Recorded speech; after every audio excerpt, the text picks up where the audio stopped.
and thank you for joining us for another episode of Fort Worth Roots. I mean, I remember looking at the menu and just being like, I can't do this.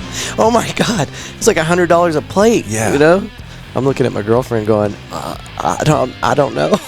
You don't want to just be like, I can't do this and leave, because now you're embarrassed. Right. Yeah. And actually, I think my brother ended up picking it up. Like, I didn't ask him. Right, but you're sitting there going, I'll have the side salad and a water, please. Yeah. You know, extra croutons. I'm starving. And your brother's like, no, I got it. Oh, I'll have the T-bone. Yeah. We've got a lot of information about events that are coming up involving the Fort Worth Roots podcast and more information on our sponsors at the end of the show. We do highlight one business at the front.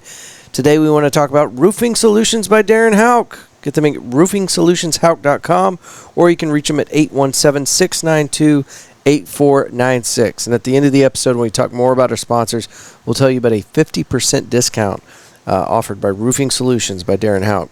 There's a very good chance that you've heard about our legendary guest today on this show. He is the creator of the Funkytown Podcast. You can find them at funkytownpodcast.podbean.com. And as I'm sure you're aware of, podcasting is still kind of a new media source.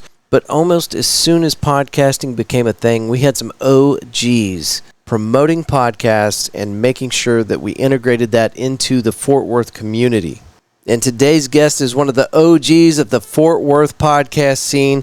I cannot tell you how much I appreciate this guy. Thank you for being here today, and please give it up for my good friend, Mr. Jeffery Lord. And let's start the show.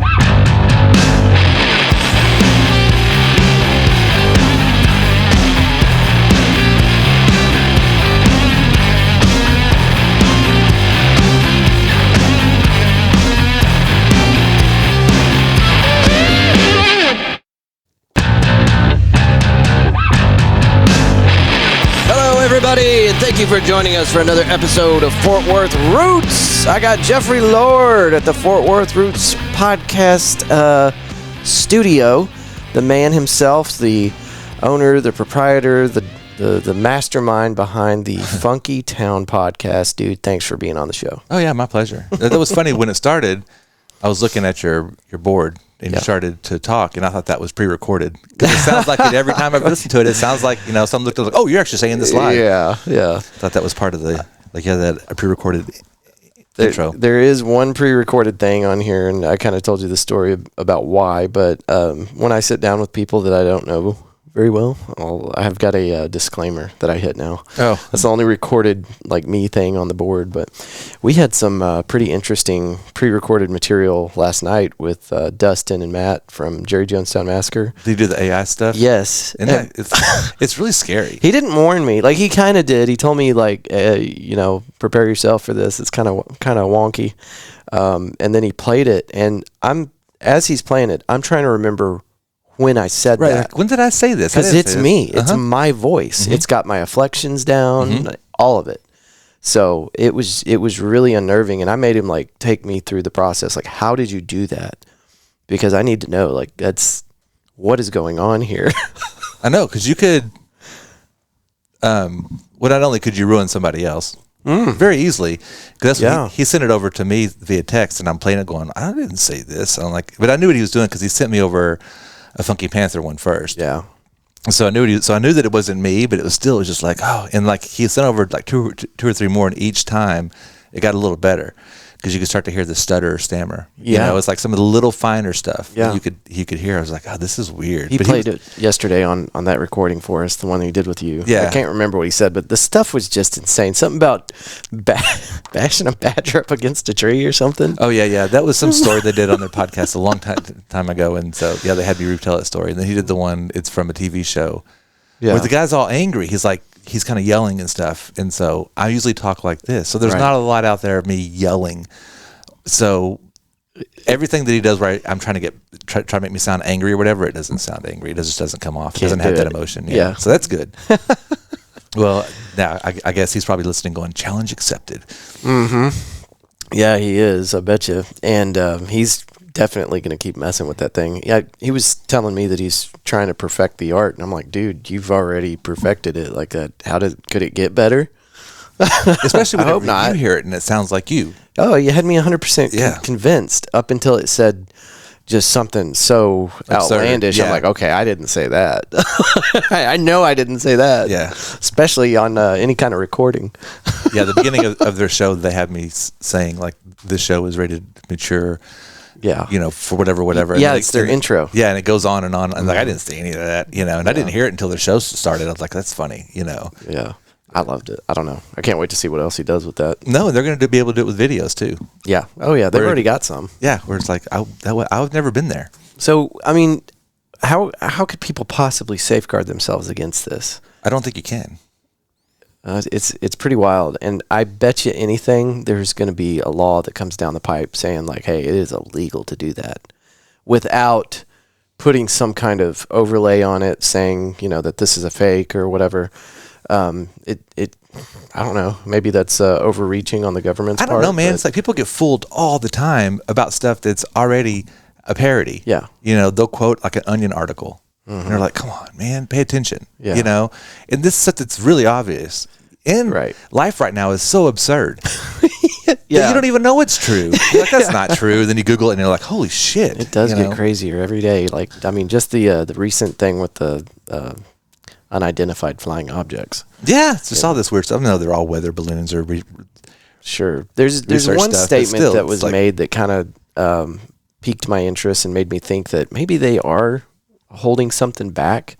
I can't remember if the guy worked for the Pentagon or who he was, but some big government guy is making a statement about what was going on, and he somewhere in the middle of his statement, he said, I think that the American people are ready to learn more. Like, he made it sound like they were intentionally holding information back for something, for some reason. Well, I'm sure that's true, you know. Yeah. I don't doubt that. Yeah. You know, because they're always holding something back. We never know the full story. I mean, at very least, it is new technology that either the U.S. or another government has developed, and they know what it is, but they don't want to tell us because it would be terrifying.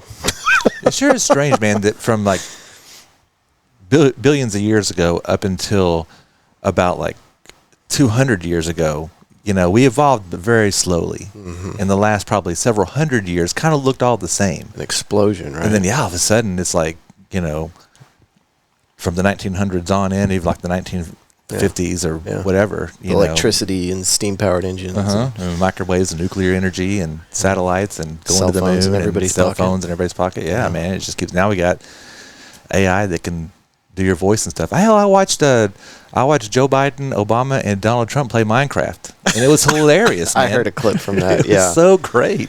Yeah, I worry about, you know, God, it's happening so fast, and it's like Elon Musk from 6 or 7 years ago was brought in front of a committee to talk about like how to get ahead of this thing, how to prepare ourselves for artificial intelligence, and you know, all these technologies that are coming out there are going to reform the entire way we operate as humans and businesses and infrastructure. All of it's going to change.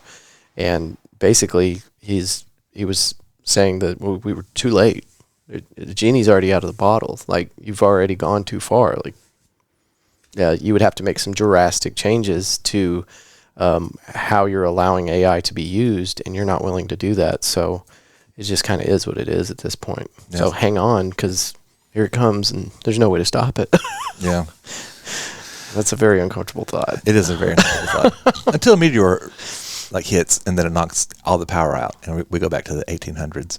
Did you lose power? We had a really violent windstorm a couple days ago, and I think it was Thursday night. I lost power Wednesday morning, that little round that came through for like 2 minutes, and then it was back on. But no, everything was cool. What made me think of that is the transformers were blowing up all over DFW. Mm-hmm. And I've been told, and I don't know if this is true or not, but every time a transformer explodes like that, it lets out a small EMP that will shut down electrical devices. I don't know if that's true or not. I've been told that. And whenever I was a kid working at a Texas Roadhouse, we had a server that was really worried for some reason that he was going to have like a medical issue that night. And I'm like, are you feeling okay? He's like, yeah, I feel fine, but I have a pacemaker. And I was like, okay.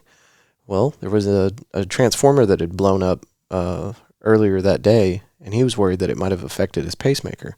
I'd never heard anything like that, and I still don't know if that's true or not, but he had a cardiac event that evening. Like, went down, hit his head. It was bad. Oh, wow. And so I've always wondered, and I've never really got a definitive answer on that. I could probably just Google it, but it's just something I was thinking about with as far as all the Transformers we lost over the past week, and it's got to be a nightmare putting that stuff back together. Oh, I imagine. We lost 6 Transformers at work, and we're like, are we going to have power Monday? Like, are we going to be able to work? Because the entire facility is shut down. Wow.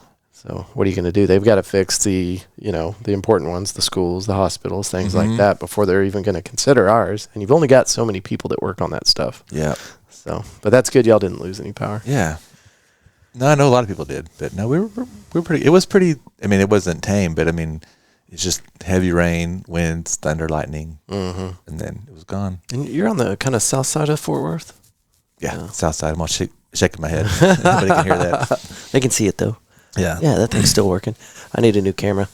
Yep, I'm south of 20, north of 30, and then west of 35. I've got a friend over in that area that kind of in that loop. Said she had it sounded like fireworks going off because they were going off in series. They were blowing up, just going down the street. Pop, pop, pop, pop, pop, pop, pop. Yeah. Now, I know a few years ago when we had that big ice storm, we lost power for like 3 or 4 days. We had to go and we stayed with Susie Ramon. Yeah? Yeah. Was with Susie last night. We were at the, is it the Boiling Owl or the Boiled Owl? The Boiled Owl. Yeah. What time? Place was packed. What time were y'all there? I have to ask somebody that was paying attention. I think we probably got there around 11 o'clock. Okay, so it was late. Yeah. Real late. Like, we went out to eat, and then I was driving around. I drove up and down Magnolia, and we were thinking about stopping and having a drink, me and the wife, and we didn't, but we drove by the Chat and the Boiled Owl. But it's like 8:30, and it was packed, crowded then. It's unbelievable. So I was like, oh, man, if y'all were there, then we should have stopped. It's nice outside. I think Susie was there, and we were just wrapping up here with the podcast, and I was like, man, I'm hungry. And so we ended up eating at Yucatan Taco Stand. Yeah, see, I'm driving by there going, how's that place still open? They get so many bad reviews and health codes. Oh, yeah, they've been shut down like 6 times. I know, and it's like, and they're still there, and you're down. Now I know why, because you go over there and people like me are like, yeah, I'll eat over YOLO. there. Yeah, right. But their nachos were pretty good, man. I got, I remember thinking, like, looking at the price on the menu, these nachos probably will come out pretty small, I was thinking. And they bring out this huge plate of nachos. I mean, it's just a mountain. And me and Pryor from Slim Pickens, Itchy Richie and the Burning Sensations, he helped me eat those nachos because there was too much. Yeah. So, I don't know. Not bad. No, I liked it. I've been there before. It's just ever since they started getting shut down, we just stopped going. Yeah. I've never been sick from. Well, I went there one night on a business meeting, and I had 2 margaritas. That's all I had. And dude, I was so hungover the next day that I couldn't go to work. And it was a business meeting. I mean, I went to work and told my boss, I was like, man, I'm sorry, I got to go home. 2 margaritas from Yucatan? Yeah. Wow. And now they're really strong, and I'm not a big drinker, but come on. I mean, I mean, I've done it. I've done that to myself before. I always felt bad, and I haven't had a margarita since. Yeah, I can't think like offhand a place with a really good margarita. Like I'll run into it every once in a while. Well, Gloria's has a really good margarita, but most of the time they're just too acidic, and I'm like, man, why'd I get this? Yeah, no, they were good, but they were just, I think, it had just too much in there. So what's your main hangout spot? You got one? Home. Yeah. Yeah. But if you're going out? Yeah, because like it's ever since I stopped doing the podcast the first time and then COVID hit, I just got used to not going out. And plus, we haven't quite recovered from the COVID thing. We had to live on a very tight budget and just kind of got, and back and stuff. So we're just still, and then my wife lost her job but got hired back at like half the hours and a lower pay. And then she finally got her hours back and they moved her pay up, but she's still not making what she was making. Yeah. And then now we just have more bills. Anyway, so I don't have the money to go out as much as I used to, but I would say it's probably Lola's because it's so close to the house. Yeah. It's a good spot. There's always good music there. Yeah. And it seems like I go there more times than not. I mean, they want $18 for a hot dog, but the food is good. See, I haven't eaten there yet. Dude, they're proud of their hot dog. Yeah. Like, again, it's not far. I mean, I could walk there. It would take me a little bit. It's probably about a mile from my house. Yeah. So I always eat before I go. Have you been into the place that bought Lola's, the old one? I drive by it all the time, and I'm like, it looks cool, but there's something that won't let me go in there for some reason. I don't know. I just haven't been in there. I think they were talking about it on the Jerry Jonestown Massacre this past week with the girls from Amplify. Oh, yeah. Yeah, they were talking about, because they said it's getting like a lot of buzz. Okay. It's real popular. I think it's doing really well. I got no desire to go. I only went over to that part of town because of Lola's. With Lola's gone, I don't go over there unless I'm going to Target to shop. Right. But I don't, I have no reason to go West 7th. It's going to take somebody dragging me in there, like one of our musician buddies playing or something, I think. Do they have live music there? Oh, I thought they did. I have no idea what it is. I thought it was just some like bar or something. 3 damn stages there. Yeah, they should have some music, you would think. But I don't know what's going on. I heard a lot of weird stories about like how it got bought out and what the guy was intending on doing with it. And so, but it looks good. Looks fresh. Like I can definitely see how it's going to be popular. And there's not a lot of cool places in that area to hang out anymore. Magnolia Motor Lounge is gone. Fred's is gone. All the things around MML have gone. Mm-hmm. That entire block has just been demolished. The Grotto used to be over there. The Grotto's gone. Yeah, it's all just West 7th college kid type stuff now. Yeah. And that's cool. It brings a lot of money over there. It's just not my scene, so I won't ever go over there. Like Varsity, man. I'd gone into Varsity whenever it first opened, and I thought Varsity was amazing. It was kind of a fresh concept, and I really liked it. And then we tried to go back a couple times, and it was awful. Bad crowd, and the security was insane. I don't know if did you ever walk in there? Mm-mm. That's the place that if you wore the wrong hat or shoes, you couldn't get in. Well, they were doing that, I think, to weed out who they wanted in their establishment. I don't think they actually gave a shit about the dress code, but they were using things like that to, we don't want them in here. Mm-hmm. And I don't know, what demographic they were trying to target, but I'd had it happen where I was walking into Varsity it was me and 5 other business owners. And we were coming there to spend some cash. Mm-hmm. And we got through the door. I showed him my ID. He lets me right through. And I'm wearing jeans and a polo. And the guy behind me, he looks at his ID. And he says, nah, man, I can't let you in here in jeans. And I looked at the guy. I looked at my buddy. I was like, hey, man, I'm wearing jeans and you let me in. We just want to spend money here. Surely that's okay. And he goes, nah, he's got to go. And you can leave too. And I was like, okay, we will not be back. And I never went back. But the security there was insane. So, but just to ask the obvious question, what color was the guy behind you? Was he a white dude? We were a pretty diverse mix, but my buddy was white. I mean, the one they wouldn't let in. Yeah. He was a white guy? White guy. Okay, because they're always accused of not letting the black dudes in. Really? Yeah, that's what it is. And it's like the black guys wear the certain shoes and the certain hats or the certain colors. And it's like, nah, it's a gang thing. We don't want gangs in here or whatever. So, because I wonder what it was about your white friend then that maybe it was my black friend that was right behind him, and he knew that they were together. Maybe as a group, and he didn't notice, and he didn't catch that I was part of that. Or maybe group. he didn't catch you were part of that group. Yeah. So rather than having that conversation with the black man, he just went ahead and kicked. Yeah. I mean that's very possible, but that was always what I had heard online and stuff. With anecdotal stories like that it was just a. But it's.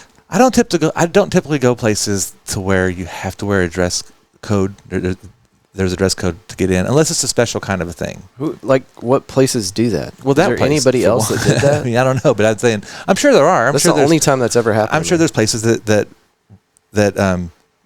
require like a jacket. Mm-hmm. Like y'all went to the city thing, and y'all I don't know if you had to wear jackets, but it was business attire. Yeah, and so for that I would have happily done it because I was still wearing jeans, but I did have a jacket. I wore my nicest pair of jeans. No, and you had a t-shirt on. Yeah, so you weren't like you were dressed up or anything, but it was still kind of a business attire. So the city wanted y'all to look a little nicer to represent. Well, and that makes sense. I wouldn't give them a hard time, but they'd be like, okay, sure, no problem at all. I might even take advantage of it and wear a suit and tie just because I don't get a chance to do it anymore. I was thinking that I might need to dress up because they didn't really give us a lot of guidelines, and I'd talked to some people that were like, this Visit Fort Worth annual meeting is kind of a big event that you got invited to, so you might want to dress up a little bit. So the night before, I had several different outfit pairings that I was looking at and trying to decide, and everything that was dressier. Just kind of made me feel like an idiot. Right. So I was like, man, look, I'm a podcaster. It says business casual. Let me put this blazer on, and I'm just going to do, some really nice suede shoes, blue jeans, T-shirt. Yeah. We're good. And I think it went fine. Yeah, I don't think anybody turned their nose up at me. And then the Funky Panther boys, they showed up in tracksuits. So, yeah. But they're nice tracksuits. They were, yeah. And the three of them together wearing the same thing made sense. Right. So it worked out. But Dustin was dressed up to the, what do they say, to the tens, to the nines. Yeah. And then Stubbs was fairly dressed up too. So yeah, no, everybody looked good, and that's what I'm saying. But I wouldn't have a problem doing that. But if I'm just gonna go out and have a drink, and I just stumble across a bar and I go in and they're like, "Oh, you got to have a suit or jacket or tie or whatever to come in here," I'm like, "This isn't my place." I'm just gonna turn around and it's like, "How much are the drinks inside here?" Yeah, that's probably a pretty good indicator that I can't afford you. Right. No, thank you. But other places, like, I like the Usual, and it's fancy. I think it's fancy. Where's the Usual? It's on Magnolia. Okay. And I don't know if I've been. And they have yet. all the like the Depression era drinks. Okay. So you can get all the old timey fashion. Kind of like Thompson's. I guess I haven't been there. Okay. But yeah, it's kind of nice inside, and it's a good place to take your date or whatever. Mm-hmm. And so, but there's no dress code that I know of. I don't think there's a dress code. I think you can go in there and just in your blue jeans and a T-shirt. And walk up there and be like, "I want an old fashioned," and they'll make you an old fashioned. The only place that I've been to where that was kind of a thing, like you had to watch what you were wearing, was when I'd go to Seattle to visit my brother. Mm-hmm. We'd go to these restaurants, and it was, collared shirt, jacket kind of deal. And they're fancy restaurants. God, the price, man. Right. I mean, I remember looking at the menu and just being like, I can't do this. Oh my God, it was like $100 a plate. Yeah. I'm looking at my girlfriend going, I don't know. You don't want to just be like, I can't do this and leave, because now you're embarrassed. Right. Yeah. And actually, I think my brother ended up picking it up. Like, I didn't ask him. Right, but just sitting there going, "I'll have the side salad and a water, please." Extra croutons. I'm starving. And your brother's like, "No, I got it. I'll have the T-bone." Yeah. Alaskan sea bass. Yes. So let's talk about your podcast, man.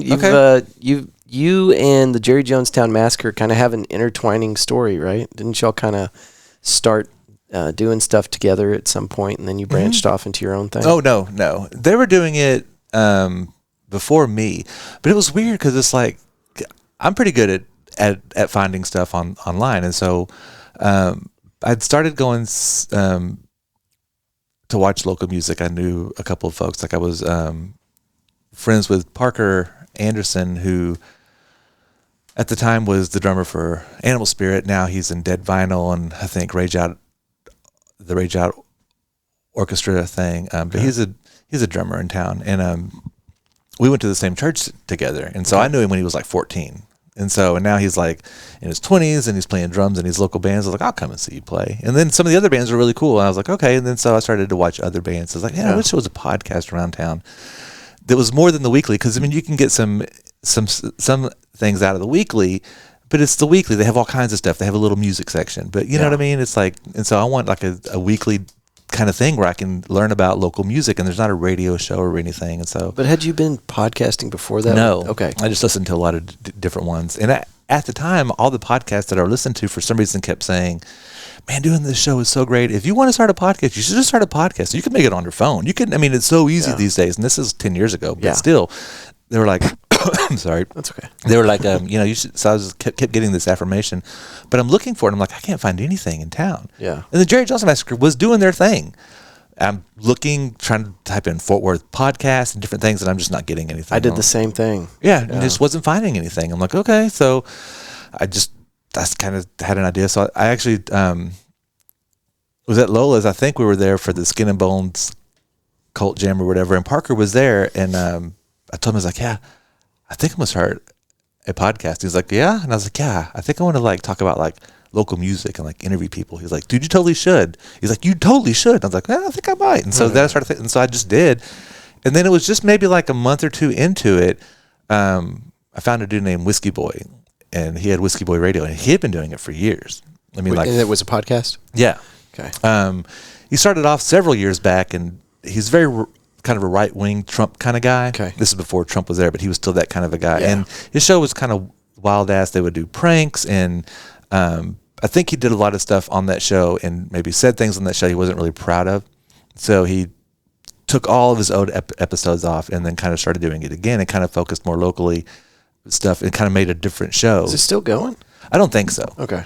I've never heard of it. Yeah, but so he was in. So I found it, and he was all right. I liked him, but he talked about the Jerry Jonestown massacre, and I was like, "Well, who are these guys?" And then he wanted to start a syndicate, and it was going to be him. What year is this? Like 2013, I guess. I thought you guys have known each other forever. I didn't realize that. Yeah, no, I didn't know any of these people at the time. I didn't know anybody. Yeah. You know, I mean, I knew some people like Parker or you know, like Kat Houk would do stuff at the church. There's certain local people that would go to my church that also did music stuff. As a matter of fact, I've seen Joe Savage at my church. Denver Williams has gone to the church. They don't go all the time, but I used to go all the time. And so over the time, I would see different people pop in and out of there because it was a really kind of a hippy-dippy type church or whatever. Nice. And so, but yeah, so I reached out to Whiskey Boy. I reached out to the Jerry Jonestown Massacre. I started listening to them. I started emailing them as a listener, you know, or whatever. And then I started to talk about them on my show. And then I would send them, I would say, hey, I was like, I hope you guys don't mind. I talked about you on my show. I think I would actually pull clips because what they were doing was like nuts to me. Yeah. I wanted to just like sit here, like do this, right? What we're doing. That's all I wanted to do. And it's Dustin and Stubbs, and they have a guy named Seth, and they have a guy named Will. So there's four of them, and it is bar talk, and it is X-rated at times. Yeah. It's graphic. It's, you know, they're all super funny, but they have the blue they're not blue collar, but the blue sense of humor. You know, a lot of potty humor, and it was good. You know, and they talked about more of the heavier type music. You know, sometimes. You know, I mean, there was some. Yeah, they're deep into the metal. Yeah, but I mean, I learned about Into the Archer from them. I learned about The Confounded from them, which is Matt Thomas, Robotuner. Then he's been friends with them forever. Yeah. You know, and so I was learning about new local bands from them. Same thing with Whiskey Boy had a couple of, you know, friends that were doing local music that he would have on his show. So I was finding my local music stuff from these different shows, and I was still able to do my thing, which is kind of more of the South Side stuff. I just started like interviewing people like Cameron Smith. He was in War Party. Or just a lot of bands that were like really local to my part of town that played at the Boiled Owl, that played at, you know, all the places that are right around where I live, all in the Fairmont, Magnolia area. Cameron Smith has worked with a lot of different bands. Yeah, he has. But when I first... Does he play for Avery? I don't think so. Okay. No, he did. Chris Watson? No, he's a solo artist, mostly now. He was War Party, but he does... He plays for the Jaybirds, maybe. Oh, No? Okay, I'm thinking of the wrong guy then. Yeah. No. This dude was War Party and like solo stuff. I think is his main thing. He had another outfit called Sarduda, where he was the main vocalist or whatever. But yeah, he's cool, man. He's been in the scene forever. And then like just all these different folks that were around. The very first band that I interviewed on the show was Slumber Buzz. And I've heard of none of these bands. Yeah, no, they're not even around anymore. Okay. I think one of the guys in Slumber Buzz is part owner of the Boiled Owl. Oh, okay. And then I'm not sure what the other guys are doing. One of the guys' name is John Pickle, and he's still around. I still see him. I don't think he's doing anything though. But yeah, it was me in my living room. We just had a baby. My boy was just a couple of months old. Mm-hmm. So he's 9 now. He'll be 10 in May. So that's how long ago this was. He was just born. And they all went into the back of the house. You know, my daughter was like 9. So she's 18. So they all went to the back of the house, and she was in her room doing her thing. My wife was in the back room with the baby, and then I was in the living room. And I had one microphone, and me and 3 guys or 4 guys, I can't remember how many it was, all sat around in a circle with a microphone in the middle, and we had a big ashtray, and we just sat there smoking cigarettes and just talking. And I just started asking, well, you know, what did the audio come out okay? Yeah, it was all right. I mean, is this your first episode? No, it's like my 4th one. Okay, my first one I did with my daughter. The second one, we just kind of talked about music, and I played some songs for her and kind of let her see what she kind of thought about it. Kind of cute or whatever. It was fine. The second one, I don't remember. I know I played some Alan Watts video and talked about going to the warehouse and seeing Jack Thunder and the Road Soda. And then Jack Thunder reached out to me and was like, dude, it was so cool to hear you talk about us on your podcast, and the Alan Watts thing was really cool. And I was like, oh, this is neat. And I can't remember what I did for the third one. Maybe it was the third one I think I interviewed a friend of mine who, I interviewed a friend of mine who took photos, or I interviewed a friend of mine who was she had a class on Buddhism, and so here in town. And so one of them two, I think I interviewed, and then I interviewed them, and then I interviewed the other one of those two. Yeah. But it was always, I really kind of wanted it to be more like your show is now, as far as I was like, I want to do anybody in Fort Worth, but I just love music to where I just kept talking to bands. But I had Ann Zeta on, which is a local councilman. And then I had on, she goes to our church. Her name is Libby Villari. She is the mayor in Friday Night Lights. Oh, really? Yeah. Oh, that's cool. So I had her. She was in Boyhood too. She's the I think she's the mother in Boyhood or the grandmother in Boyhood. I don't know, but I had her on, so that was really cool. And people go, "Oh my God, I can't believe you had this lady on." She's an actress, a legit in movie and TV show actress. Yeah. Well, this show right here was never supposed to be like a music-heavy podcast. No. But it has kind of turned into that a little bit because it's just so easy to connect with these artists. Like they want to talk about what they got going on, or their next EP, or their next album.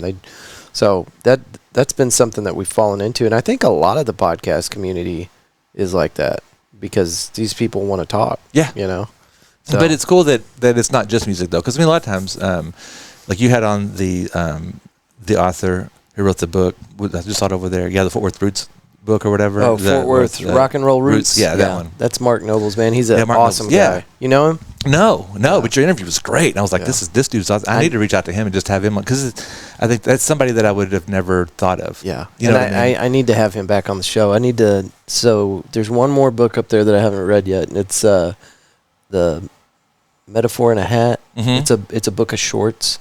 Oh, okay. But I have like 4 authors that I need to have on the show right now, but I have to read their books. Oh, yeah. And I'm just always busy, but I just need to quit procrastinating and do that. Yeah. But I love having authors on because, and I require now that I read the book and then have them on, because now we can talk about your story. Yeah. And I did that for the first time with Mark Nobles, and I was giddy like a kid, man. I just couldn't wait to do that episode and talk about the book. Yeah. And what a rare treat to get to do that one-on-one with the author, You've invited him into your head to tell the story as you're reading this book. And, I mean, if you really enjoy it, you want to have a conversation about it, That's why they have book clubs, right? So everybody can read it, and then you can talk about it. But you could talk about it with the guy who wrote it. Exactly. Instead of somebody else who just read it and It's priceless, man. And you find out some really cool stuff, too, because the other one is We're for Smoke.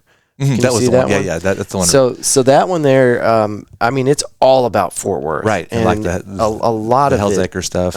And a lot of it is super historically accurate. Now, he took his liberties with some of it to make the story more interesting, but it's, he's calling out streets and buildings and areas of Fort Worth that are still around today, and you're like, oh, cool, I know that spot, you know, things like that. So getting to sit down with him and kind of compare notes and ask him, okay, well, there was this part in the story. Did that really happen? Where did you find that information? Like, we didn't keep records like we do now, right? Yeah. So the era, like, I want to say like 1880, 1890s is whenever this book was taking, like, when it was supposed to be held, or whatever, it's a timepiece, right? But anyway, they didn't keep records like we do now. No, they probably got a lot of it from like journals and old newspapers and stuff like that. Just try to piece it together. Yeah, and that's what Mark loves to do. He likes to dig up stories and kind of go for the stuff that nobody knows about. Yeah, no, I think that's cool. But that's what I'm saying. There's people that you have on that I never would even thought to have on. Like, this is a great guest.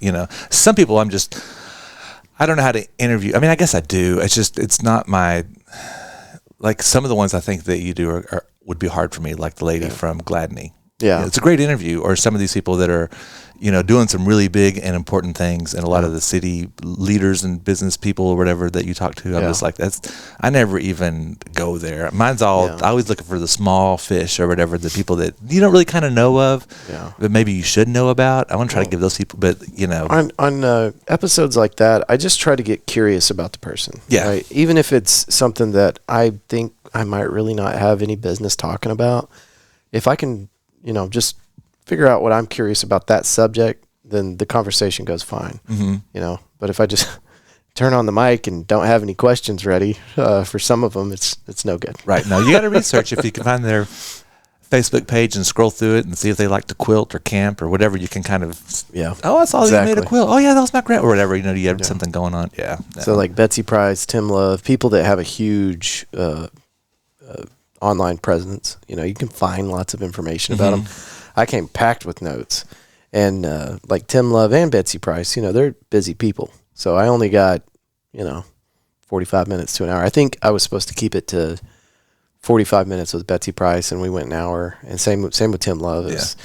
They're giving something very valuable to me. I think 45 minutes is a lot of time, But it wasn't enough time with either one of them. No, sure. But I mean, for them to give up, I figured they would give you like 15 tops. Oh, I was floored, dude. I couldn't believe it. But yeah, And Tim Love, whenever I was talking to him, like I'd ask a question and then he would take 15 minutes to answer it. And I'm like, God damn it, we gotta pick up the pace, man. Right.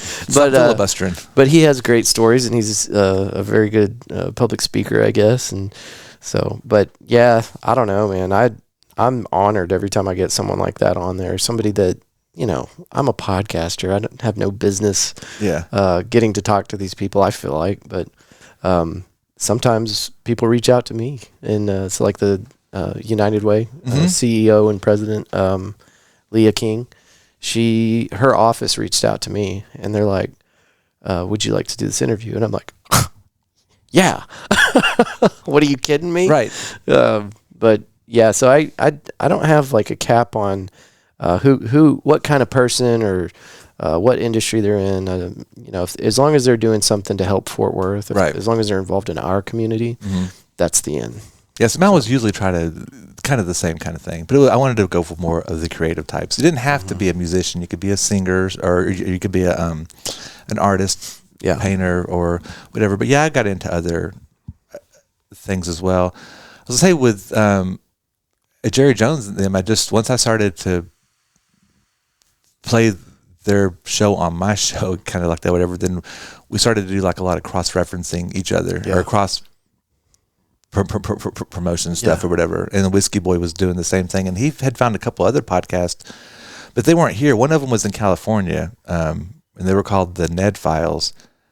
And then there was a couple other ones. One of them was something about drunk D&D, but they would get drunk while playing D&D. And I don't remember where they were from. Dungeons and Dragons. Yeah, but no, we all became friends with this podcast group out of California called the Ned Files. And that was the most interesting thing over the years, because they eventually quit, but we're still all Facebook friends and stuff. And Dustin went out there right before COVID to go to the Comic-Con? No, it's the gear one.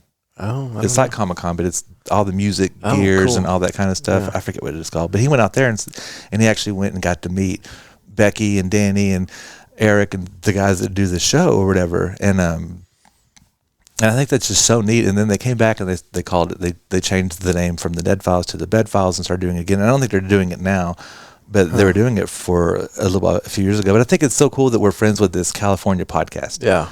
That we're only friends with because of podcast, Yeah. And you get a lot of interesting connections. I mean, I wouldn't know any of my new friends if it wasn't for podcasting. You and Dustin, Matt, Susie. Yeah. No, I mean, I met the Funky Panther boys. I just met these guys, Tales from the Fort, the Jareds.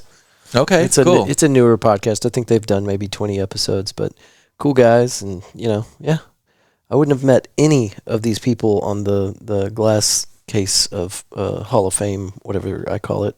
Yeah, no, that's the way it is with me. Like, I met them through the podcast, and now almost 10 years later, we're all really good friends. I met, like, Joe Tacky used to be on the podcast. Like, it was me, and then I brought on my buddy Zach, he just came to me one time. And he was like, he's like, I want to help out. I just want to do anything, whatever it is. I'll make your sandwiches for you. I was like, I don't need an intern. And I was like, I really don't need. I go, you can book for me. And so I would turn down sandwiches. Yeah.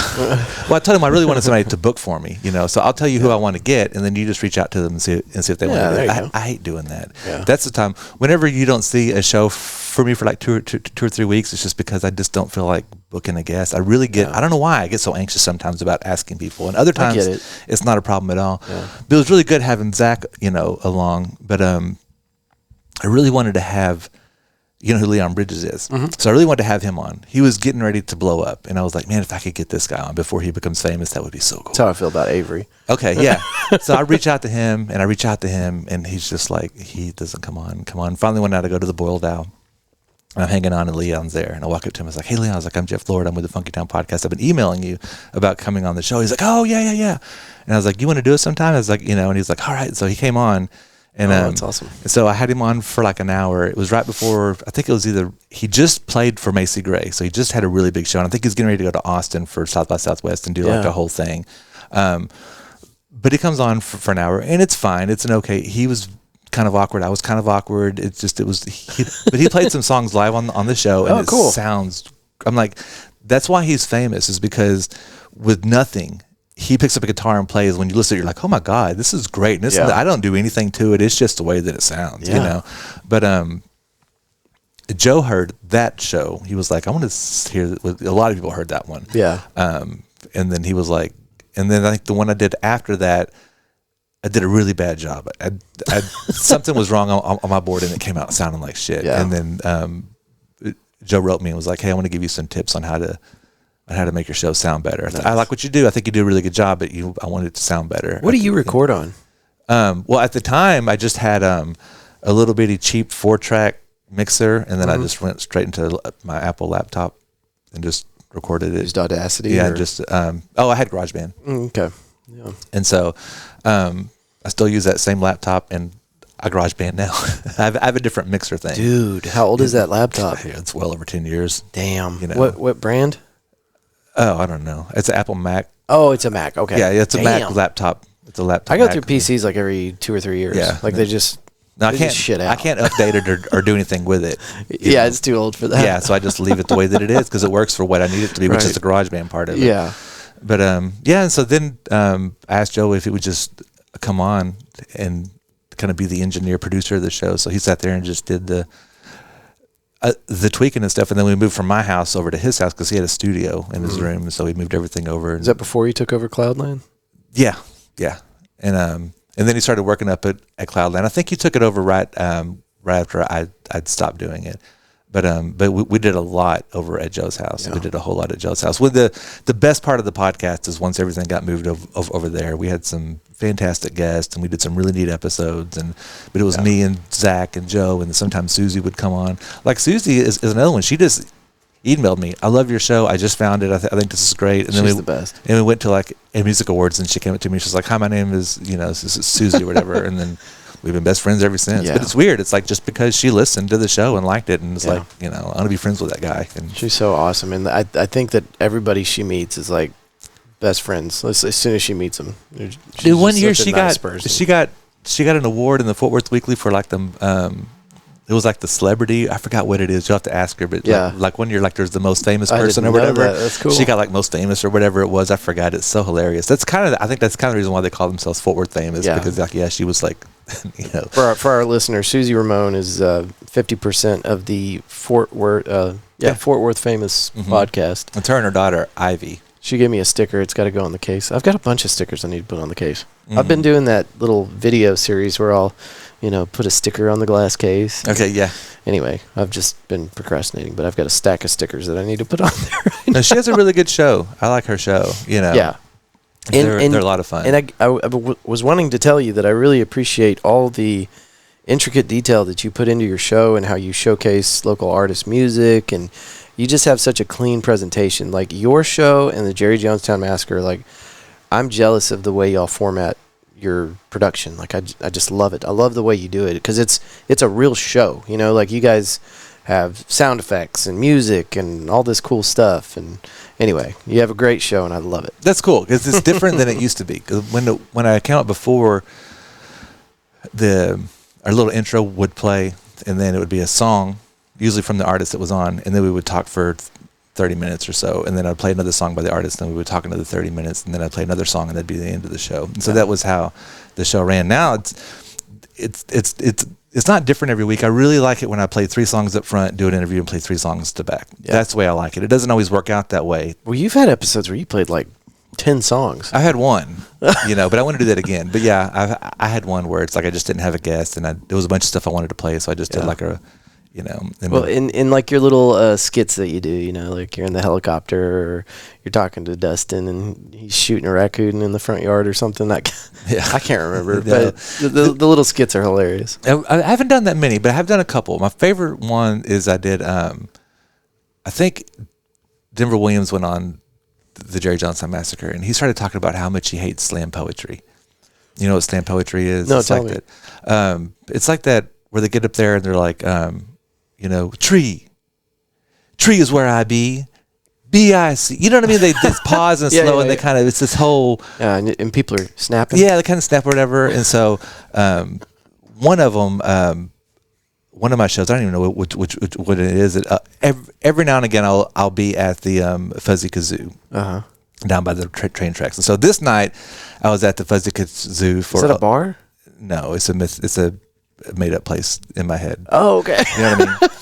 So I'm at the Fuzzy Kazoo, and it's open mic night for a poetry night or whatever. And so I get up there and I read my poem, which is Denver Williams doesn't like slam poetry, and it's a slam poetry poem about how Denver Williams doesn't like. And I think that one was really funny, And then I did one where I interviewed Sasha Bass's dog. Which was really funny, and so. But that's only 2. I don't try to hunt that down. Yeah, I don't do that. I don't do that many of them. I want to do more. My whole idea was to have a radio show, like you said, a real show. Yeah. And it's just me though, so I have to pretend like I'm a DJ, I guess, and that's why, I'll do some of that stuff. And I like the phone call aspect of it. Yeah. But yeah, it's a little different now than it used to be. And you don't do any in person. It's just always on the phone. Yeah, because I'm just not set up anymore. Yeah. And, I don't want to have them over at the house and do the, in the living room or whatever. You can start doing them here if you want. Yeah, when I get to a place where I can start to pay like a monthly fee and stuff. Yeah. Because you got to make money with this stuff. Yeah, I'm trying to come up with ideas to keep the lights on, but I was talking to Dustin and Matt about that yesterday. But I want this place to be like. So whenever I walked into Orb Recording Studios over in Austin, or whatever, I'm at Cloudland Studio or any other studio that I've been to, it's just there's something about places like that really draw me in, and I want to kind of make this a version of that, like just a comfortable, easygoing place where people can get together and create shit. So we're set up for photography, and Dustin has some extra equipment that he said he's never going to use. He's going to bring over here, and we're going to change up the layout for the room a little bit. But so photography, podcasting, I want to have it set up for authors to do audiobook whenever they need a space to record their audiobook. Yeah. And then a jam space for bands. So well, you can show it off one at a time by all your different guests or whatever. Or what you could do is you could have like an open night kind of party. Yeah, I am. Invite a bunch of people, and then, but it's more than a party. It's almost like a sales event. You know what I mean? You're like, I just want to show you this place. I want to tell you this is what you can do. This is what you can do. You might like this, might like this, like this. And if they're interested, then you can give them a little packet of prices or whatever. But they can see it, and and you have some drinks and have some hors d'oeuvres or whatever. And and the way you're talking about being kind of apprehensive or anxious about trying to get guests on, I'm anxious about asking people for money or doing stuff like that. So, and I've got kind of failure to launch syndrome with the studio too, because it's ready, but it's just not ready enough. Like it's never ready enough, But I want to do like a singer-songwriter thing. There's a huge backyard behind the studio, and we could do some kind of cool event. We're not going to charge anything for it, but like you said, just like give people a reason to come out and see the thing, and start moving ideas around. Like, yeah, because once they see it, they may start thinking of things that they could do with it. Yeah, and that's what I want. I just want it to be a natural progression. I'm not going to be pushy about this shit. Yeah, right. No, it would be a good place for like shooting some videos. Yeah, really, that's what simple. That was the idea for that area right there for the jam space, was just having a spot we could shoot video. So, but. No, I wouldn't mind doing it. If I did it in person. There's times that I miss it. A couple weeks ago, I interviewed the Cubes. And I think I told you that I was going to interview 3 guys on the phone. And I don't like doing that. No. And they were fine. They're really good. I don't have any problem with the episode that I put out. It's just don't. It's so hard for me because I don't know those guys. Yeah. So I don't really know who's talking. Well, just having 3 guys on a mic right here in person is difficult, especially like when you're trying to wrangle somebody like Matt Stubbs. Sure. No, of course. Yeah, no, I get that too. Joe usually would have a rule to where it's like, we can't have any more than this many people. Right. Because it got too crowded. There's too many voices. We don't have enough mics, whatever. Because sometimes the band's like, oh, yeah, I want all 7 members to come on. It's like, dude, we can't have all 7 crazy. of you, you know. But there are lots of bands out there you'll come across where you're like, hey, I want to talk to one of you. We all want to come on. Yeah. It's like, I get it. That you don't want anybody to be like the man, the leader, or whatever. You're all one. I get it. Yeah. Whatever. Just pick a person. Draw a straw, man. Like, can we just do one-on-one? Yeah. Any one of you. It doesn't matter. I'm not asking for the singer or the front man. I mean, think of any production where that works. I mean, talk show, radio. It doesn't work. That's too many people. Yeah. It just no. And so it's I know. And so it is easier these times. I kind of get away with that with the phone. Yeah. Until they're like, we can do speakerphone. I'm like, oh. You know. Yeah. Sometimes you got to put your foot down and be like, no, this is how I do it. I felt like a total prick whenever we were talking about this earlier. United Way reached out to me and they were telling me, like, can we do it over the phone? Because, she's very busy, blah, blah, blah. And I'm like, I'm sorry, but that's not how I do my show. And that whenever I sent that email back, I was like, what is my problem? Right. Damn, getting kind of big for my britches or something, just it felt like the most ridiculous thing for me to say something like that. But then I thought, no, that's how I do the show. And I've got to be able to put some, there's got to be a few requirements, especially when they reach out to you, they want to come on. Mm-hmm. Like, if you reach out to them, they're like, we'd love to do it, but we can't. We just don't have the time. Could you do it by phone? If you really wanted to have them on, maybe you can make a way to do it. Yeah. I if I was reaching out to somebody that I really needed to have on the show, like I felt like I had to have it, that would be me. That would be my call. Exactly. Saying, I want you on bad enough that I'll bend the rules, And I've done phone twice, I think, and both times it was terrible. I just can't do it. I don't know. I kind of like it. But yours turn out great. So you've got a special way of handling it over the phone. I need to be able to look at people. I just talk to them. I mean, like I would anybody else on the phone, and sometimes that helps. And then other times it doesn't, because you don't, like, maybe they're quietly thinking. And you can't see that they're quietly thinking. And you're like, what happened? Did I make them mad? Did I lose the connection? Did I lose connection? Are they upset? Did I make them, or whatever? So there's times. And then sometimes it's just not great. Because you're on the phone. Sometimes when you're on the phone, it's just not the best quality. They'll kind of drop in and out. Yeah. You don't be like, can you say that again? Or whatever. Or you kind of know what you get the context. So it's like, whatever. Can you hear me now? But yeah, no, I think about it at times, going back to doing the in-person stuff. Yeah. But I think I would only do it if I had a space that I could do it at. Yeah. I do like a lot of times I would have people on and they would sing a song and it's really great whenever you have somebody bring over their acoustic guitar or whatever, and then you do the interview and then they play a song for you. There's something really cool about that. Pretty soon we'll have a full drum kit in here. And musicians can just roll in. And you can do that too, man. I've had bands come in and set up a full freaking thing, and Joe's there going, fuck, why? Because we were at my house. Once we went over to his house, he's like, no more live music. Because I would have live music on my show all the time. Awesome. I mean, I had people come and live and set up in my living room. I mean, Chingalotus played in there. Like I said, Vincent Neil Emerson.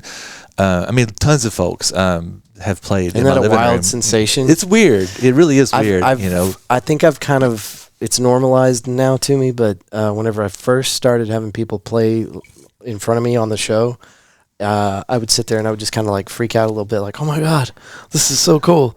Like, I've got this incredible artist here just playing for me. I've got my own show. Like, it's very weird. Yeah. Yeah. Well, Jeffery Lord, the camera's still rolling, so if you're watching on YouTube, you can see this fantastic shirt that he wore. Yep, wore my Fort Worth Roots shirt. He's one of the proud 100 recipients of the Fort Worth Roots 100th episode T-shirt, and I wasn't able to keep even one for myself, so it was cool to see that today. Thank you for wearing that. Yeah. I made that, by the way, the crappy logo on the front of your chest. Oh, yeah? Looks good. The whole thing.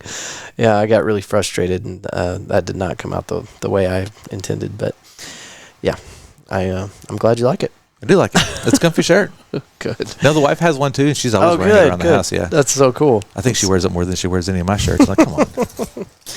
I've got your Podbeam website in the back for the Funkytown Podcast .podbean.com. Where else can people stream the Funkytown Podcast? Man, it's weird. I don't know. Honestly, don't Really? know. Yeah, I don't. I know it's on Apple Music or iTunes, whatever your Apple Podcast is. I know it's there for sure because that's what I use. Okay. So I know it's there. There used to be a thing called what was it? I forgot. The big one. I think it's whatever people with the Android would use. It was Spotify, Pandora. It wasn't. It was like Spreaker or Speaker or Stitcher. Stitcher, that's what it was. It was Stitcher. We're on Stitcher. Okay. For sure. No, it's very weird. I don't know how all this stuff works. When I very first started doing this, I was really nervous about playing music because I didn't know how copyright stuff. I was like, but I'm playing local music. Yeah. And most of the local bands want their music played, For so sure. it's not a big deal. And at the time, there wasn't like all these streaming, things that people were using. So I wasn't going to get options. Yeah. And so, and a lot of the bands didn't have their stuff copyrighted either. Right. For me to even get things. And I would always ask them up front, hey, do my phone? And I don't ask anybody anymore. I just pull music and play it. And most people are like, hey, thanks for playing my song. I'm not making money off of it. I'm not, or anything. I just want people to hear the song. And so, but I'm not sure how that works anymore. And so I don't get anything. I haven't done anything different. I don't get any emails from Podbean saying, hey, you can't do this. I don't get anything from Apple saying, you can't do this. But I know that when I tried to put it on Spotify, it asked me if I was playing copyrighted stuff. And I didn't want to say no because I am. And I don't know how that works exactly. So I just kind of backed out of it and was like, I don't know. I'm just kind of there. It's on Podbean. Yeah. It's on, I always get permission from the artist whenever I'm going to use their music, except for if it's a TikTok video. Because it's like, dude, your stuff's on TikTok. I'm going to use it. Yeah. But if it's on the show, I always make sure I get permission. I can't imagine anybody would be upset with me. And if somebody wrote and said, hey, man, I don't like that you played that song, I'd be like, okay. That like we were talking about earlier, it's just different strokes for different folks. Yeah. You never know what's going to upset somebody. So, But I mean, if I'm getting, let's say I'm getting 50 streams or 50 views that week or whatever, is it that much for you to be upset about it, that 50 people heard your song or whatever, and I'm not getting paid any money for it? Or let's say that I have 1 million views. Are you going to be that upset that 1 million people heard your song? Right. Again, I'm not getting paid for it. So it's like I'm not, I think it's different to use somebody's song, like if I'm going to make some sort of video or some sort of whatever, and I just grab music and put in my videos on it. I don't credit anybody. It's just background music and it's in there. I think that's a little, but I think if I'm on here, it's like, hey, this is the song, this is the band. I think it's cool. If you look in the thing out there, there's a link where you can go to the website and hear it for yourself and buy it if you want or stream it, then nobody has a problem with that. But like if I put it on YouTube, it'll flag it every time. Oh yeah. So I can't put them on YouTube. Yeah. Yeah, I've got lots of videos that have been flagged on YouTube, and I'll challenge the claim, and I'll tell them I had express permission from the artist to use this clip, and then I'll contest it, and then whoever flagged it or whatever company owns the rights to that music, they have 30 days to respond. And if they don't respond in 30 days, it removes the flag. Now, if you pull that shit and they say, nope, it is a copyright infringement or whatever, then you can get a mark against your account. So you're kind of taking a risk by challenging that claim. But if I've got express permission from the artist, I'll take that risk. But sometimes the artist doesn't own the music. Well, they don't own the rights to the music or whatever. Yeah, it's like their label is owned by another label, which is owned by another label, and they're the ones looking for it. Yeah. Yeah, I know. Yeah, and so that's why. So it's like I just don't know how to do it. I know other people have music shows out there, and I've tried to Google like how to make a radio station on YouTube or how to. I know that there's like other websites. People have like radio shows that aren't on the radio, and they play music. They play popular, mainstream music. Right. Yeah, I'm trying to play local, underground, independent artists. Yeah. You know what I mean? I'm not trying to play. I think you're safe. Well, I think so, but I just don't. And so I don't. I'm not on every platform. I mean, you can. There's places that I'm on that I didn't even know I was on. Right. So because there's a directory. Yeah, well, there's other websites that they want to be a podcast website, so they'll just go out there and start grabbing podcasts and putting them on their site or whatever. Really? I think so because I'm on websites I never even said to be on. But I'm on a bunch. Yeah, if you type in Funkytown Podcast, you'll find it. It's definitely on Podbean for sure. Funkytown Podcast. And it's not good like this thing here. So I pay so much every single month, and they tell you that whenever you get this, you can go on and you can have your own domain name. So I can have funkytownpodcast.com, right? So I go over there to make the own domain name, and it wants some kind of Cloudflare to do this kind of thing and that kind of thing, and I don't know what the fuck they're talking about. And I'm trying to watch a video on it, and finally I'm like, fuck it. Screw it, yeah. That was 10 years ago or 9 years ago or whatever, so I just leave it. Yeah, it doesn't matter. And I think especially in like the podcast world, it doesn't matter. The guys over at the Funky Panther were busting my balls because I have an actual web domain, and they're like, "Ooh, look at you!" So it's Jerry Jonestown Massacre. Media at FortWorthRoots.com for my email. And yeah, like, Jerry Jonestown. They've done it since day one. They've had their own website. Yeah. I felt like it was important, but I'm here to tell you, like, me and Dustin are very rare in that regard because nobody does that. No, they just need a place to host it so they can know where to find it at. Nobody cares. And I really keep thinking about going over to Anchor because it's free. I think Anchor's part of Spotify, so if you're on Anchor, you'll be on Spotify. Yeah. Well, like mine's on Simplecast, and they have a directory inside that program. You can take your RSS feed and you can just go down the list and click on it, put your RSS feed in. It might have a few other steps for you, but it's super simple. And so, I mean, if it was not that easy, I would not be on nearly as many servers, but I'm on India-based podcast servers, GeoSavin.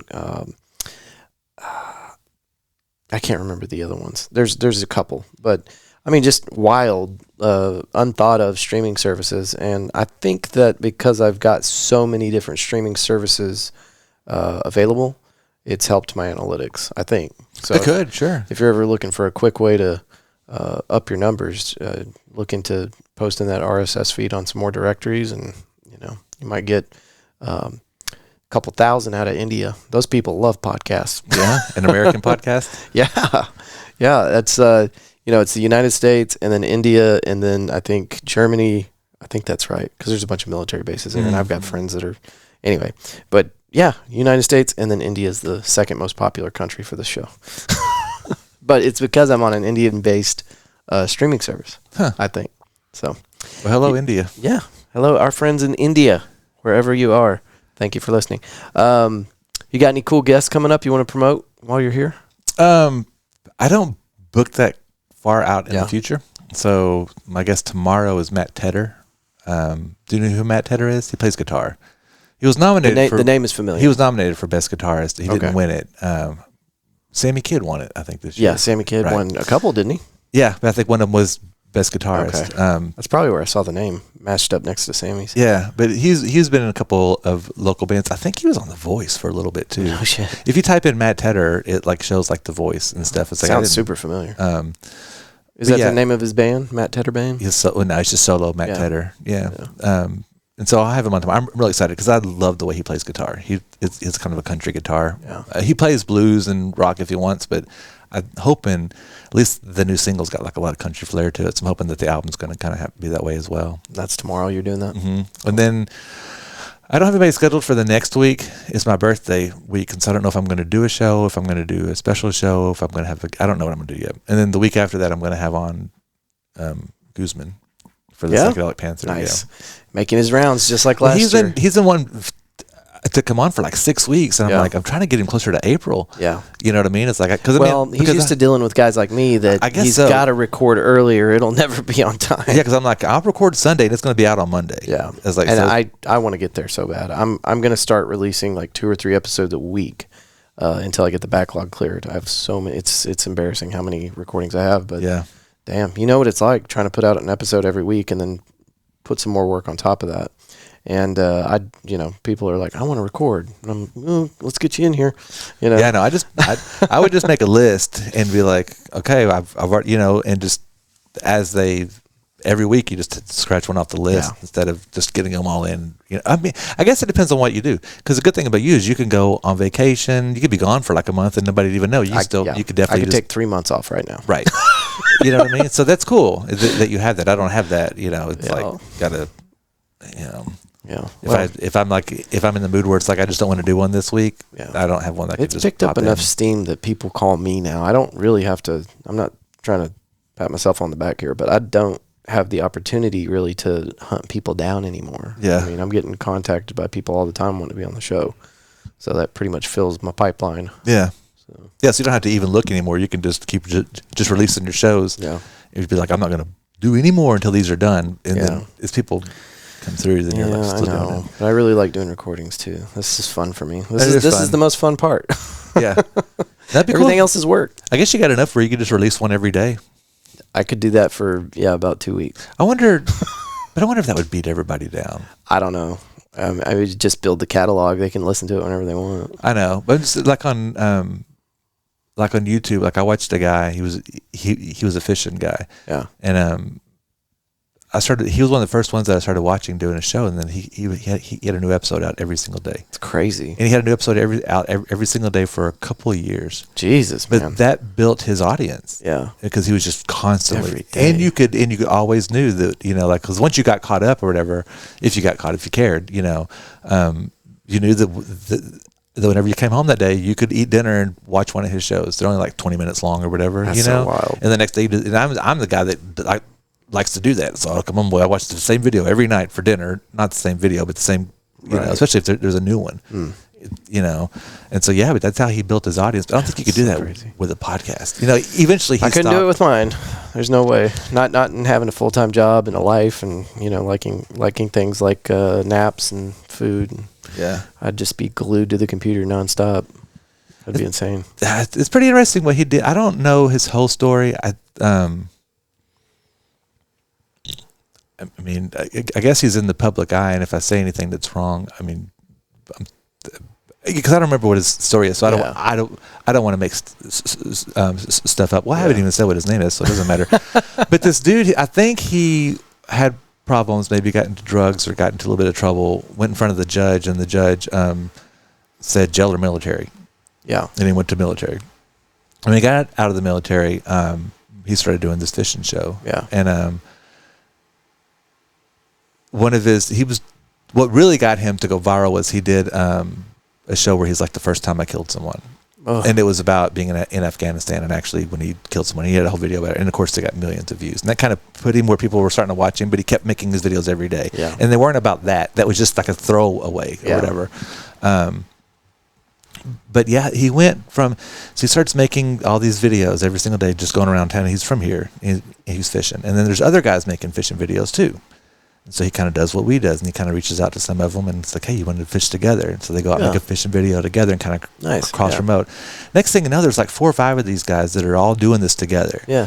And they're having little challenges to each other, and they compete against each other, and they make these really great videos, and they call themselves the Googans. So now they're now they're the Googan Squad. Now they have a name and a brand, and they start to do this. Now, years later, they've taken this, and they started making, of course, shirts, hats, and all that kind of stuff. Then they started making bait and hooks and poles and all kinds of stuff. And dude, they've got a warehouse out north of Fort Worth, this huge warehouse, and they've got a bait shop. And it's like you go to any fishing place or whatever, you'll see Googan baits. Yeah. You'll see Googan boxes. I'll have to look him up because I'd like to hear that story. It's like, it's so incredible. And it's like, now me and him, I don't think we would get along that well. But his story is fantastic. Yeah. You know what I mean? And he made good videos. He really did. I just don't know that I would. He showed me a bunch of other people that were fishing, and I got into their videos a lot more. Yeah. Especially like he was in this little group, and I liked some of the other guys in the group better than I liked him. Yeah. But he was kind of the one that kind of got all this going, and I give him credit for starting this whole Googan Squad thing and turning it into. I mean, it's got to be millions of dollars now that they're making. I mean, because they're like we don't make a lot of money on our videos. Yeah, we make money on our merch. Right. That's what they figured out. That's where they make their money. I'm gonna have to look that guy up. Yeah, I'll get you his name and stuff off the. Is there anything else you want to shout out before we go enjoy our beautiful Saturday? It's so nice outside. Let's see. No, I guess the funky panther, the funky. Let's see if I can say this. See how badly I can say this or how wrongly I can say this. The funky psychedelic panther. There you go. They should. Anyways, I like it. Yeah. The psychedelic panther thing is probably the next big thing that's coming up. Yeah. On the 7th in April. There's some shows between here and there. Yeah. Your buddy's playing April 1st. I saw that last night. Yeah, I just stumbled upon that. Where's he going to be playing? I want to have him on. I need to reach out because I haven't had him Ken on. Scott. Is it the Flying Beats? Yeah, and say I haven't had him on doing the Ninja Turtles stuff, which I want to talk to him about and all that kind of stuff that you've already talked about. But I really want to have him on. But now he's actually playing. I think he's drummer. I think he's drums, yeah. In this he's band. He's such a cool guy. I know. So now I can have him on for the music part of it as well. And his brother is That's Doc one of the Rock. books that I got to read. Oh, so his? Yeah. Yeah. he wrote a book. But yeah, they're playing April 1st with, I mentioned Henry the Archer earlier. And so they're playing with them at Lola's. At Lola's. Okay, cool. On April 1st. And so, I want to see that. Yeah, that'll be good. Those two. So April should be a really good month. That whole crowd that kind of follows him around is, well, and he follows his brother around. I mean, there's just this really nice group of people that are supporting local music and creating awesome songs and great music. And I just like that group. I think it's funny that like one brother becomes a doctor, and I think he does really well for himself. I mean, I think he's in a. I don't know if you win awards for being a doctor, but I think that. He's been recognized a lot. He's not a slob. He wrote textbooks. Right. He's doing very well at being a doctor. And there's other guy who went off and did like movie stuff, became a Ninja Turtle, and then also was like wrote some movies. I think he wrote a movie and made a movie, directed or whatever. Several. And then he's been in other ones or whatever. Yeah. And so then for our listeners that maybe I don't know if we mentioned his name, but Ken Scott was Raphael. Which one is that? I always get this wrong. It might have been Raphael. He was the Red Ninja Turtle. And then Doc Rock is his brother, Stephen Trome, who is a hand surgeon that he was also recognized as a Surgeon General of Texas, I think. Wrote some textbooks. I mean, very, very big stuff. So anyway, these are the guys we're talking about. I think it's Raphael. Raphael, Ken Scott has got the Flying Beats, which is a new band that he's a drummer in, and then Doc Rock has got the Dramatics. Yeah, so that's where I was going. I think it's neat that they both took those one surgical, or not surgeon, but doctor path, and one took like a Hollywood path. Yeah, you know. And Steve Trome has also been in movies with his brother Ken. Oh, that's cool. Yeah, but now they're both ended up doing music. Yeah, where he's playing the guitar in a band. They've had a very collaborative life together. Yeah, it's cool. Awesome. Okay, well, we'll see you at that one. And then Psychedelic Panther, for sure you'll be there. Yeah, in April. Very cool, very cool. We'll be set up like we were for the last year at You're going to bring your generator? I don't think I will. Yeah, you didn't need Not at Lola's. Oh, we needed it last year. Well, you needed it for the band, but you didn't need it for you. Not for me, but I brought it for other people. So hard. You're talking about, I was afraid that my thing was going to die, so I brought a generator. I was like, just bring some extra batteries. I had that too. I know, but you had a generator to charge I had everything. I didn't know what to do. I was way over-prepared, but it turned out great. That was great. Then the shows were good too. Yeah, it was really great. Rest in peace, Mass. Yeah, another cicada. Yeah, I'm ready for that thing to open up. They need to hurry it along. How long did we go? We went for an hour 10, my dude. See, that's not bad. Yeah. It's not bad at all. Brother, thank you for being back on the show. Yeah, it's fun. Appreciate it. It's always good. Well, wait a minute. This is the first time you've been on the show. Yeah, I've never been We've done some phone stuff. We've done phone stuff on your together. show. Yeah. Okay. And then you played it on your show as well. Yeah. We did like Can I get you back on the show again? Sure. Awesome. I'll come next Saturday. You can. No, next Saturday is my birthday. I'm not going to come here. Oh, we could do a birthday episode. Yeah. All right, Fort Worth Roots. Thank y'all for listening. We'll see you next week. Peace.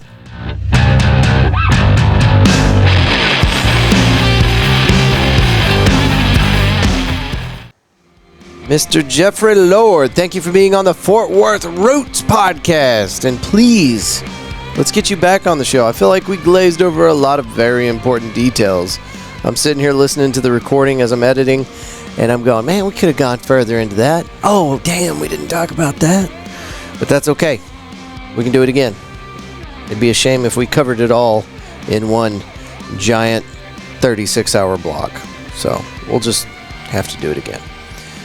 Excellent episode. Really appreciated that. And for those of you listening to this episode and going, well, wait a minute, he's talking about the Jerry Jonestown Massacre podcast episode as if it's already happened. Why did he release this one before that? Well, it's got a lot to do with the AI voiceover thing that we mentioned in this episode, and a lot of other things I'm going to have to edit. Simply put, this episode was a lot easier to edit and to get out to you on a very busy weekend.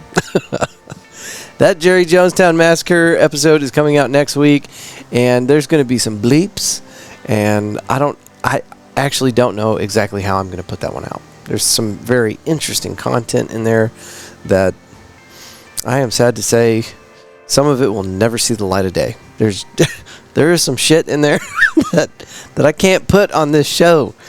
And I kind of batted it back and forth, trying to figure out how I could release that, in its entirety, maybe with maybe some editing, some clever editing, but I don't know. It's going to take some thought. You guys are animals.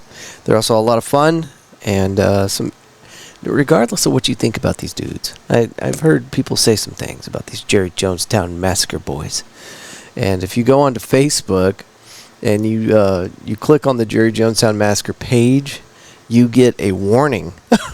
It's like, are you sure? Are you sure you want to subject yourself to this? And of course you click, yeah, continue. But it's just, wow. Because I don't know if there's any other page I've ever clicked on where it gave me a warning as to whether or not I really wanted to proceed. So I feel like there's maybe some people out there that have the wrong idea about these guys, but Dustin and Matt Stubbs, they're golden, man. These are great dudes, and I can't tell you how much I appreciate them. Why am I talking about next week's episode so much? This is about Jeffery Lord. I just felt like you were owed an explanation as to why this one came out first, but time crunch, and I know I'm going to really have to doctor the shit out of that one, but it was a good episode, and I encourage you to tune in next week to catch that one. I got one more episode I'm going to try to crank out this week with Mr. Lucas Peterson. I might have mentioned that in the past, saying I'm going to do it this week. I did 2 episodes last week. I was going to try to do a third. Just didn't happen. So, again, Lucas Peterson's episode. Jesus Christ. Lucas Peterson's episode. You try it. You say that 3 times fast. Was supposed to come out this week, but it's not. I was going to try to do 3 episodes this week. Didn't happen. But I will get it out to you this coming Wednesday or Thursday. I'll try to do that. And then we'll do Jerry Jonestown Massacre Monday next week. That's how we'll do it. That's how it will be. Yes, absolutely. Okay, let's talk about these sponsors. Wood Post Metal Works. If you're somebody that listens to this podcast every week, I've got a sheet in front of me now where I read off this information, and the sponsorship stuff always starts with Wood Post Metal Works. So I was thinking about maybe you having a moment like, oh God, here he goes. It made me laugh. Okay, woodpostmetalworks.com. Use offer code podcast817. They specialize in metal signs with or without LED backlighting, fence and gate repair or installation, light steel fabrication, industrial plasma cutting, and more. And by now you've got all that memorized. Why haven't you gone there yet? Well, because you probably haven't had a need to. But as soon as you do have a need to, let's keep some of those Fort Worth Fort Worth dollars in Fort Worth pockets. And save 10% by using podcast 817 as your offer code at checkout. Interesting gift ideas. Also very helpful for those of you with businesses. You need some signage up front. These are the people to call. Don't get it on Amazon. Don't you dare do it. Don't you? Okay. woodpostmetalworks.com. Go check them out. Give them some love. Make sure you use offer code podcast817 at checkout. We put a couple of things up on our social media feed this weekend. They're they've always been good as long as I've known them. But some of the stuff's coming out now. I'm like, oh, they are getting better. Like, this is more intricate. This is a crazier design. I don't know. I need to get them on the show. I'm just going to have to call them this week and set something up. But I feel like we're missing some information. Like, okay, did you get a new machine? How are your designs improving? Are you just getting better with the stuff you got? I don't know. Interesting. Okay, Houk Walker Originals. You can go to houkwalker.com. They offer a huge variety of unique and personalized gifts. Also, laser engraving to customize just about anything you can think of.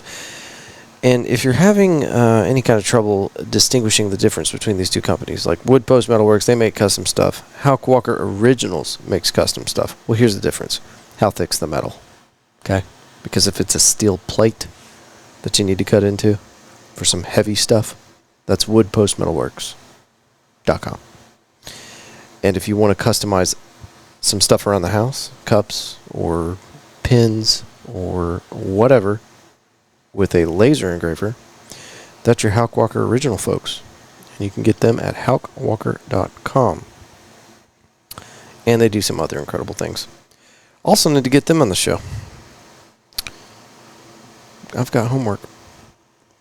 Roofing Solutions by Darren Houk. We talked about them very briefly at the beginning of the episode, and I told you that you can get 50% off one of their services. That is the roofing tune-up on your roof that you never get on top of, nobody ever sees. There are pipe jacks coming out of the shingle. There's vent covers and all sorts of stuff. Well, around those, there is a perishable item. It's caulking. And it flakes off. Texas summer heat bakes it. It loses its moisture. It flakes off. And now you have a point of entry for moisture.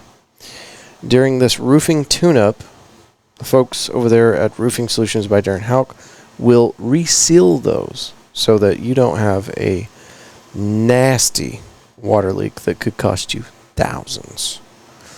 That's a roofing tune-up. And also, while they're up there, they're going to survey for hail damage, wind damage, or anything else that could be a major problem. Now, when they get up there to do this service that you're going to get 50% off of whenever you tell them that you heard about it on the Fort Worth Roots podcast, if they come across something that is a little more intensive, they're like, oh, dang, look at that. They'll take some pictures. They'll bring it back down to you, and they'll show you. They'll say, hey, look, this is going to be a little more than a roofing tune-up. And we're not going to charge you for the roofing tune-up because we can't do it. So here's what we will do. Whenever you're ready to move forward, we will handle the insurance people.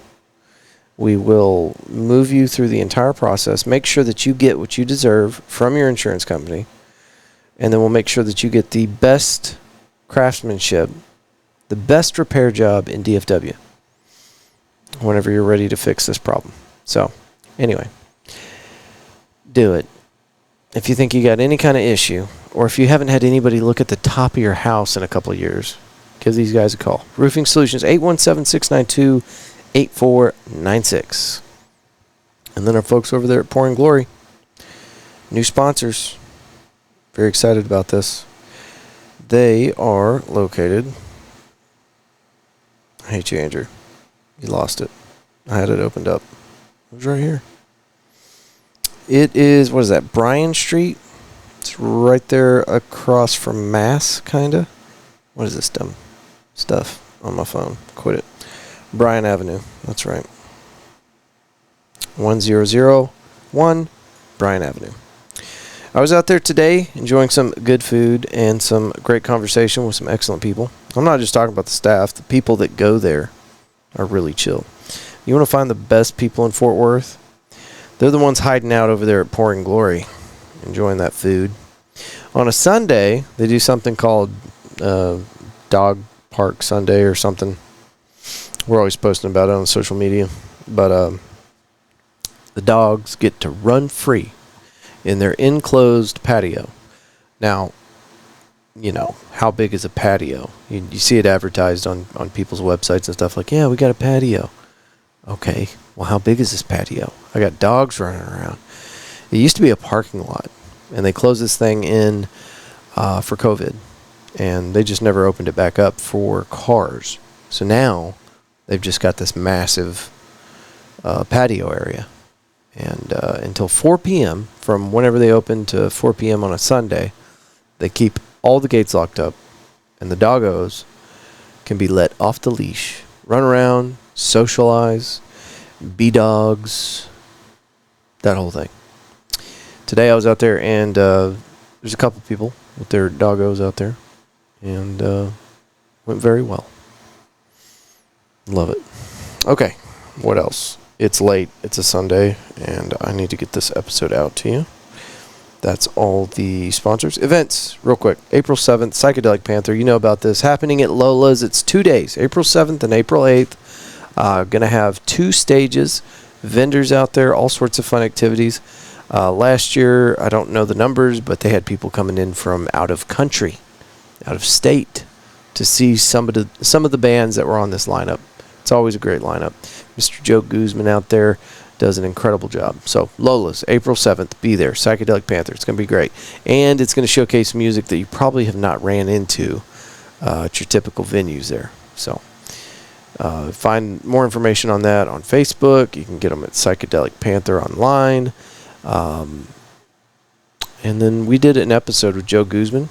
I don't have the episode number in front of me, but look for the Psychedelic Panther episode just in the last several episodes there on our catalog, and you can get the full rundown if you want to hear that episode. All right, and then 420. It's a Thursday. Yeah, Thursday. Okay, we can do this. 420. If you're going to do a 420 event, I would encourage you to come out to Pouring Glory and show Scott that you like having events like this here in the city of Fort Worth. You need to really support this stuff if you want it to gain any kind of traction. I don't know that they did this last year. I don't think they did. But this year, we're going to have at least Denver Williams. And I know there's 2, maybe 3 more bands on top of that. It's going to be a good deal. I'll get more information to you as it comes available. I just need to get with Scott and see if he's ironed anything else out. Got a few more weeks to plan on that. And then right after that, the following Saturday, April 22nd, we were doing the River Oak Springfest Car Show. Last year, there were 330 classic cars. Over 7,000 people attended. Last number I got was kind of like an approximate 10,000 people. 10,000 people that showed up, not counting the vendors and the people that had the classic cars and the food trucks and all that. So it's going to be fun. Kayaking, zip lining, horseback riding, all out there at YMCA Camp Carter. More information on the River Oak Springfest Car Show. Using that name, you can find them on Facebook. They do have a website, and I believe they are still looking for vendors. Last year we had 88 vendors, every one of them super excited on the number of people that showed up, their sales, all that. So if you're interested in a booth, make sure you check that out. And if you can't find it online, you can find it on our Facebook page. The Fort Worth Roots Facebook page. Okay, that's it. Hope you're having a good Monday morning. And join us. What is this? Today's Monday for you. So join us next Monday for sure. Join us probably Wednesday or Thursday of this week for the Lucas Peterson episode. If this is your first time listening to the show, we always put one out on Monday, and then whenever we have extra episodes that we are trying to get out to you, we try to go ahead and clear the backlog by providing you with more episodes. So that's what the Lucas Peterson episode this week will be about. And then next Monday, after some really heavy editing, I'm going to release the Jerry Jonestown Massacre episode with Mr. Dustin and Mr. Stubbs. I never know whether or not to call him Matt or Stubbs, so sometimes I just say both. Okay, Dustin Snyder, Matt Stubbs, next week.